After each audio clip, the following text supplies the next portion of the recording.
Ryomen Sukuna, the king of curses,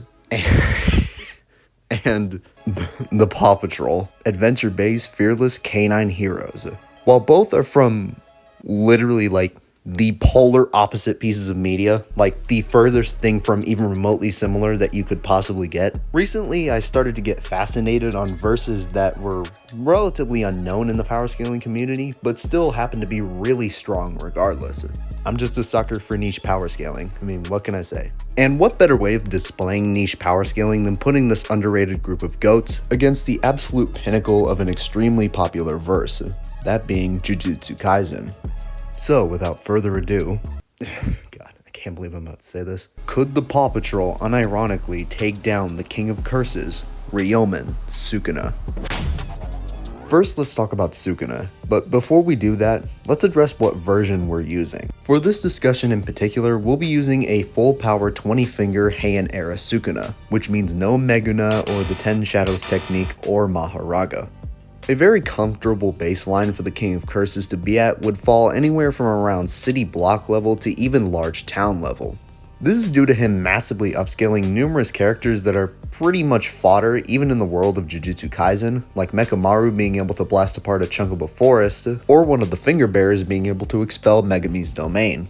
With both of these instances getting to around city block level using calculations, but there are also other city block to multi-city block level feats that not only Sukuna performs, but he would also massively upscale in his true form. One of the most infamous being Sukuna launching Yuji through several buildings with a single punch, which gets to around multi-city block level. As for the town level scaling, this largely comes from several other characters like Mahito and Arame, with Mahito being able to violently shake Shibuya's subway system with around 2.7 kilotons worth of force, or Arame being able to create a large ice construct worth around 2.9 kilotons worth of force. For further town level scaling, you can also use characters like Jogo, who was able to destroy a large portion of Shibuya using his maximum meteor, with this feat coming in at anywhere from 2 kilotons of TNT all the way up to 754 kilotons of TNT using certain interpretations. And yes, while Sukuna did state it would have hurt him had it actually hit, the fact that a full power Sukuna would massively upscale this 14 to 15 finger Sukuna makes this statement pretty much irrelevant. Among the other town to large town level showings that the verse has shown include Arame being able to create a massive ice construct even larger than before, which gets to around 40 kilotons of TNT, as well as Sukuna's fire arrow in Shinjuku, which gets well into large town level. There are other ways you could get Sukuna from town to large town level, but I think I made my point pretty clear that city block to multi-city block and town to large town level is very consistent for the King of Curses. So with that out of the way, let's move on to his mid-ends. As for his mid-ends, you could very easily get Sukuna anywhere from small city level to even city level. For this, we have to look back at Jogo's maximum meteor, as there's a piece of information that I left out on purpose in the lowballs section. In a piece of supplementary material, it was confirmed that Jogo's meteor was not only able to destroy a large portion of Shibuya, but it was also able to cause a large earthquake that could be felt throughout all of Shibuya as well, therefore upscaling the blast to around small city level at max. This alone, to be honest, could get Sukuna well into city level, as you could just argue that a full power Sukuna would upscale this Jogo so much that it would close the gaps between those small city to city level ranges. But that's boring. So instead, let's justify city level by using Satoru Gojo.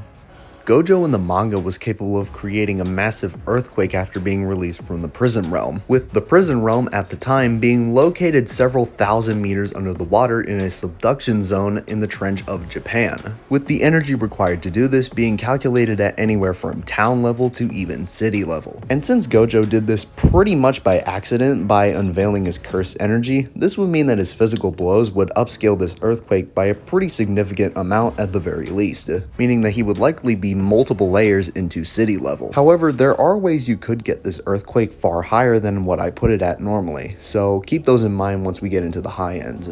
Another decent mid-end you could get Sukuna to is around mountain level, as he scales physically to and above people like Jogo and Dagon with their domain expansions. And yes, I am aware that domain expansions are not a very valid way of scaling the verse.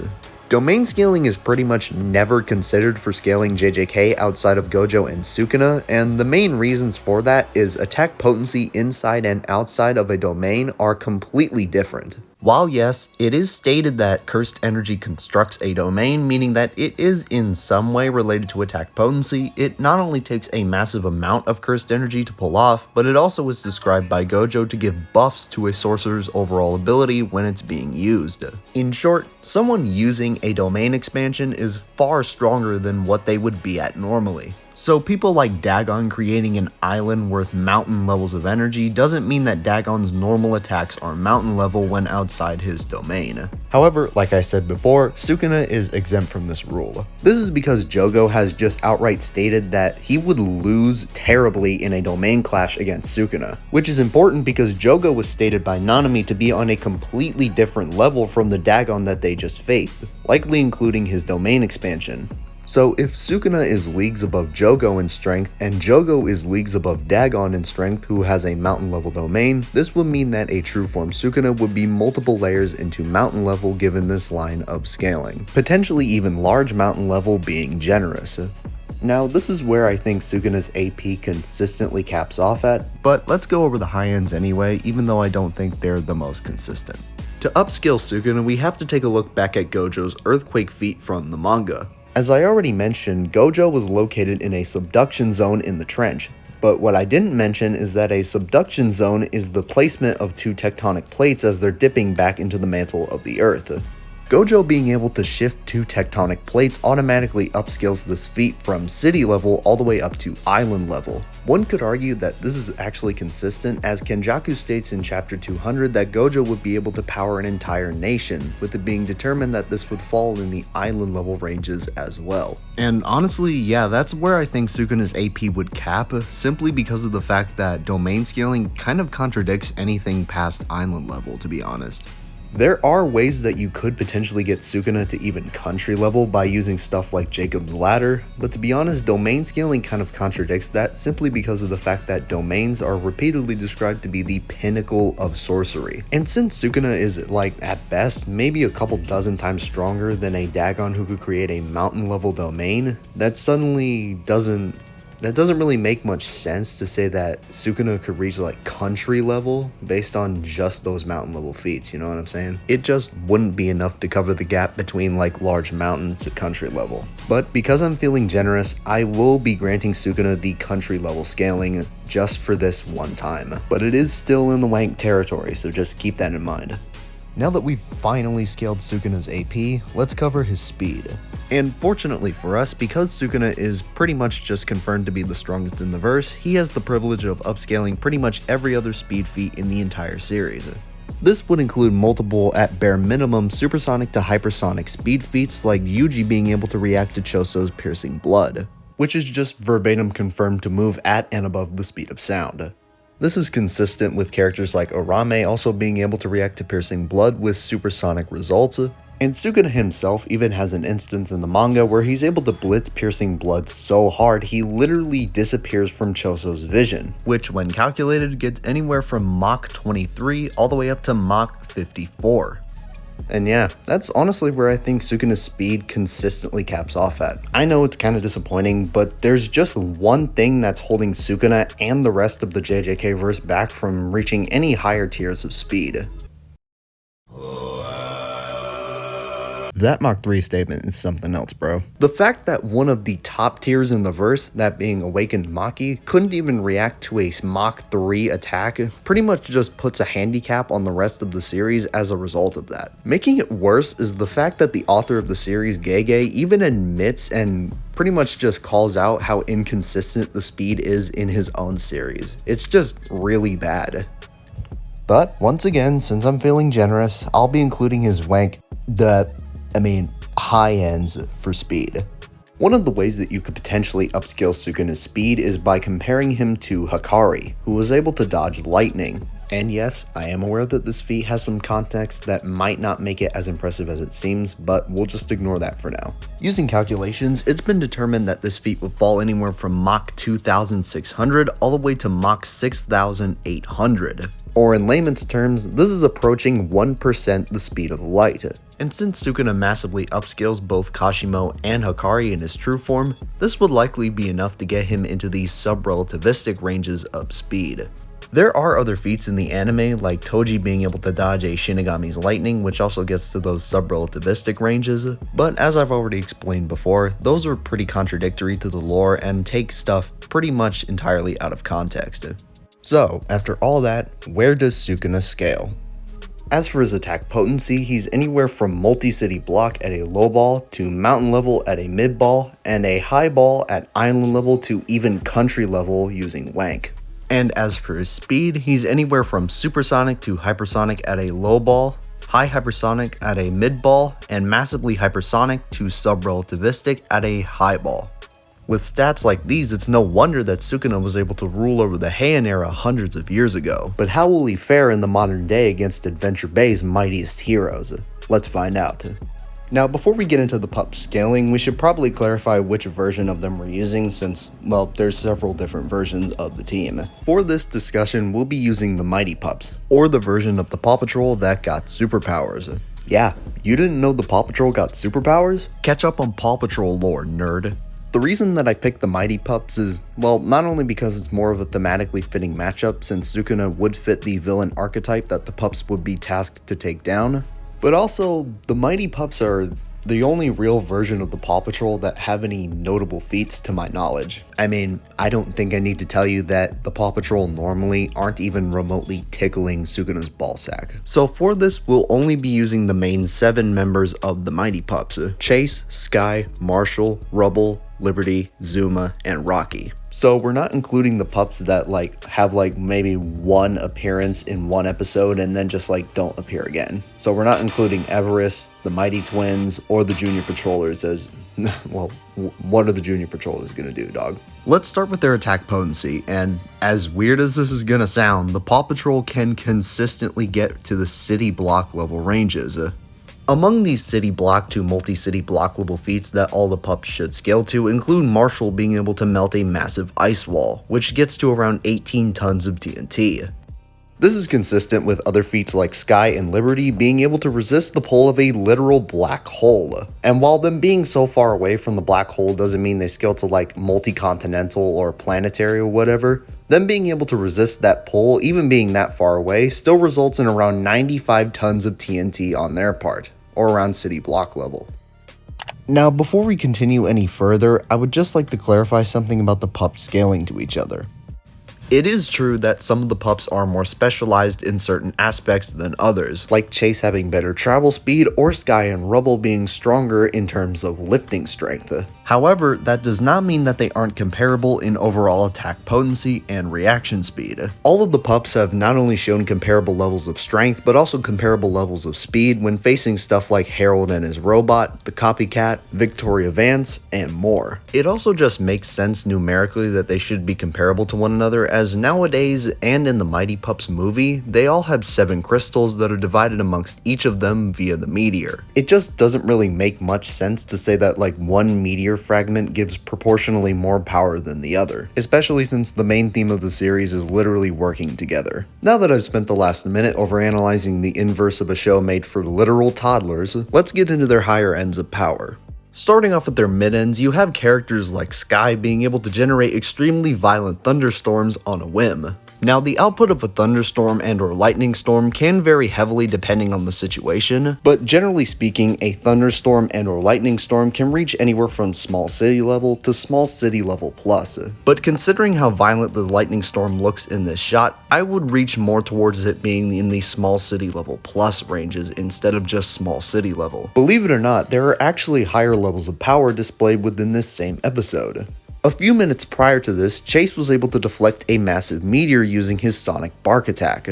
And we can actually get a pretty good size estimate of the meteor using statements in the episode. Sky describes the meteor as this. This is backed up by Rubble saying pretty much the exact same thing earlier. Based on how the sentence is worded, I would lean more towards her referring to its actual size rather than its yield of energy per se. So taking this literally, in order to actually cover all of Adventure Bay, it would have to be several hundred meters in circumference. with the kinetic energy of such a massive meteor getting to around large mountain levels of energy. And since Chase was not only able to stop it, but also send it back into space, this would make him, and by proxy the rest of the pups, around large mountain level. As for speed, the pups have multiple hypersonic to high hypersonic speed implications at bare minimum. One of those hypersonic feats being where Chase was able to run around all of Adventure Bay in less time than it took a tennis ball to drop to the ground. In order to do this, Chase would have had to have been moving at speeds of around Mach 3.4. For reference, that's faster than the SR-71 Blackbird. Yes, this dog from a show for preschoolers can outrun the fastest jet ever made. As for them being high hypersonic, you have Chase being able to react to a meteor, which we just went over a few minutes ago. Meteors typically enter the atmosphere at anywhere from Mach 32 all the way up to Mach 87. So being able to react at these speeds would make him and the rest of the pups around high hypersonic. Believe it or not, reacting to meteors is actually really consistent for the Paw Patrol, but I'll get into that later. You also have stuff like Sky being able to fly into space, which means she can reach escape velocity, but that just further backs up high hypersonic even more if you didn't believe it already. However, you could actually get them to be even faster. When fighting Harold and his robot, all of the pups were able to dodge out of the way of his teleportation beam, and I do believe this beam to actually be light for several reasons. 1, it travels in a straight line like all light should. 2, it doesn't explode on impact like most plasma beams would. And 3, it just looks like it's being fired from a straight up satellite disk. So saying this beam does move at the speed of light, in order to dodge it in the way that they did would require speeds of around 3.5 times the speed of light in order to do. So using the show, they can get anywhere from city block level to small city level to even large mountain level in terms of attack potency, with hypersonic to high hypersonic and even potentially faster than light combat and reaction speeds. But we're not done yet. There's still one piece of media regarding the Mighty Pups that we have to go over. Let's talk about Paw Patrol: The Mighty Movie. Aside from being a surprisingly good movie, all things considered, it also gave us a lot of material that would massively upscale the Paw Patrol. The leading villain of the film, Victoria Vance, confirms that the crystals are stronger than any power source known on Earth. If we were to take this hyper literally, then this means that the crystals would upscale stuff like massive electrical generators and even nuclear power plants. But that alone is kinda hard to quantify, so instead let's just use the feats in the film. Using all 7 crystals, Victoria Vance was able to power a beam that was able to reach the edge of the solar system in a little over 10 seconds. Assuming that this is the Kuiper Belt, which it should be given that the beam was able to pass the gas giants in our solar system, the speed of the beam would clock in at anywhere from 1,000 times the speed of light all the way up to 1,500 times the speed of light. And even if you don't buy this line of scaling for whatever reason, all of the pups have been able to react to Victoria Vance's attacks while she was massively amped by 6 out of the 7 crystals, so they would just scale to the speed of the beam regardless. What's arguably even more impressive, however, is their attack potency. Using those same crystals, Victoria Vance was able to pull a massive cluster of meteors all the way from the Kuiper Belt to the Earth in under 24 hours. Assuming a travel time of about 16 hours, which makes sense given that it's very late into the night when Sky discovers her lair and the meteors arrive when the sun is almost setting the next day, this means that the meteors will be traveling at about 25% the speed of light. And because they're traveling at such an insane velocity, they have an immense amount of kinetic energy behind them, with the largest meteor of the entire cluster being calculated to have a radius of over 21 kilometers. Because such a massive object is moving at literally 25% the speed of light, the kinetic energy of the meteor would come out to around 2.6 to the 31 power joules, or 6.2 zetatons of TNT. And yes, all of the pups should scale to this simply because of the fact that the crystals that they used to get their powers were responsible for the creation of that meteor's kinetic energy to begin with. But there is a bit of a catch. You see, we can't just slap that 6.2 zettaton value on all 7 of the pups simply because of the fact that it took all 7 crystals to get that value in the first place. So dividing this value by 7, we get that the pups would be able to output 886 exatons of TNT individually, which is still small planetary. Just for comparison on how utterly ridiculous this value is, allow me to introduce the Tsar Bomba, the strongest nuclear weapon ever detonated, at least that we know of. This bomb exploded with a yield of about 50 megatons of TNT. Now compare that to each of the pups being able to output 886 exatons of TNT, and a single punch from someone like Sky would be 17,721,820,000,000 times stronger than the Tsar Bomba. So, using the Mighty movie, the Mighty Pups would have small planetary attack potency with massively faster than light combat and reaction speeds. Now that we've finally skilled the Paw Patrol, let's see if they have what it takes to take down the almighty king of curses, Ryomen, Sukuna. Now, the most surprising thing about this is that if you take specifically the TV show version of the Mighty Pups and use only that version, this is actually pretty debatable. Sukuna would be stronger than them by a pretty decent margin, as Sukuna can be argued to reach deeper into those large mountain to even island level tiers of power, but the pups still aren't that far behind him, as they too can reach large mountain level. So while they are weaker, their physical blows would still be able to hurt him, just not that much in the grand scheme of things. There's also his numerous other abilities that we have to take into account, like his cleave and dismantle, his world cutting slash, his fire arrow, and of course, his domain expansion. If Sukuna were to successfully catch them in a domain expansion, then the pups might just be cooked. This is not only because Sukuna's slashes are completely invisible to the untrained eye, but it also is a guaranteed hit if you are caught in his domain expansion. Keyword being if, however. The pups would actually be considerably faster than Sukuna, as they not only can be argued to be far higher into those high hypersonic ranges, but they can also reach several times faster than light. Meanwhile, Sukuna is at absolute best massively hypersonic to subrelativistic, using several feats that are pretty contradictory to JJK's own story. So they would be able to dodge most of Sukuna's attacks. I say most because once again, Sukuna's cleave and dismantle is invisible. So they would definitely get hit sometimes, even if they are considerably faster. This is honestly one of the closest matchups I've ever covered, but if I had to pick a side, I would say Sukuna wins more times than not. As while you could argue the pups would be able to wear him down over time with their far superior speed and generally comparable attack potency, Sukuna would still be damaging them far more than they're damaging him. So you could make the case that Sukuna would just be able to whittle their numbers down if he got several lucky hits in. And I do see the latter scenario playing out more often than not when you consider Sukuna's insane regeneration and stamina. So with all this in mind, I do believe that Sukuna would win, however with high to extreme difficulty. But if you include the Mighty movie, oh my god, Sukuna better be using his last few minutes to pray.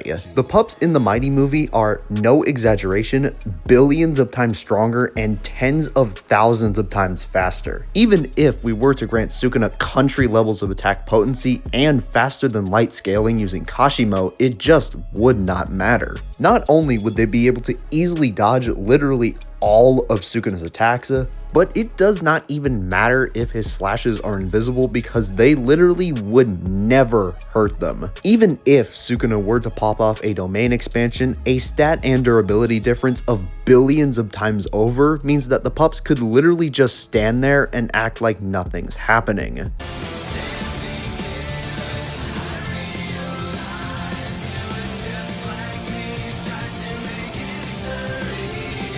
The only possible argument you can make for Sukuna here is world cutting slash, but even then, as proven by Yuta in the manga, it's very much survivable, even if it does cut through space.